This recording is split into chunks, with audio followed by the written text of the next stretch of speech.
One of the big topics that's happened recently is the One Big Beautiful Bill has been passed. And that has once again adjusted the tax code and has some implications on the way your finances are affected or impacted. So, number one, the SALT tax cap, which is a state income tax deduction, was limited in Trump's original 2017 bill to $10,000. So if you paid property tax of $7,000 and you paid state income taxes of $15,000, in the past you would get a tax deduction for $17,000. So that was now capped at $10,000. That cap has been increased to $40,000. So a lot of people, when the cap was in place, lost out on the opportunity to itemize deductions, because that was a big part of that. So there's this opportunity to itemize deductions or take a standard deduction. In order for it to be beneficial for you to take an itemized deduction, it has to be greater than the standard deduction. I think there's going to be more of an opportunity now for people to go back into this itemized deduction world, since the cap has been raised from $10,000 to $40,000, and that makes it more applicable to charitable contributions become more important.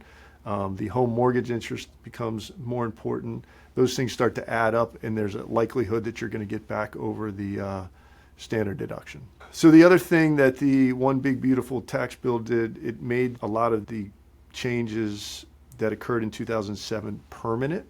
So they were set to expire in the end of 2025, and so it made the qualified business income tax deduction permanent. It made the home mortgage interest deduction limitation permanent.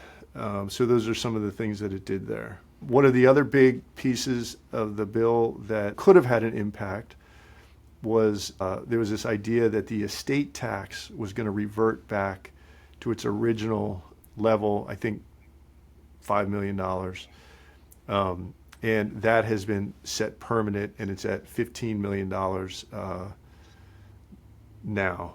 So for a married couple, you essentially get a $30 million estate tax deduction. There was a big worry that the estate tax limitations would go back down and people would have to start paying and planning more for estate taxes. No tax on tips. It's not that their tips are excluded from income. It's that there's a deduction of $25,000 for an individual taxpayer of tip income, which offsets some of those wages. You still have to pay your Social Security and Medicare share, and these tips have to be actually reported on a W-2 in order for you to receive this deduction.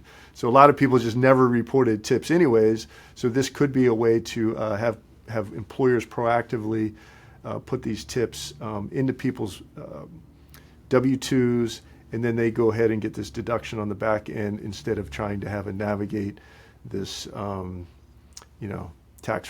tax-free income, tip income situation. I think it's a win-win. So I think that there'll be more tip income reported from employers, but I also think it's beneficial to some of these service workers who are receiving tips. They will certainly have more money in their pocket to spend. So tax law changes can have an impact from both a short-term perspective and a long-term perspective. The first thing we want to do when there's a change is we want to understand the changes, and then we want to look at our clients and look at their individual situations and see how those changes may impact them, and if there's anything we need to do in the current term or the near term versus any planning we might do in the long term. There's definitely things in the short term that, like this senior care deduction, you get $6,000 deduction if you're over age 65, but you have to be within certain income levels.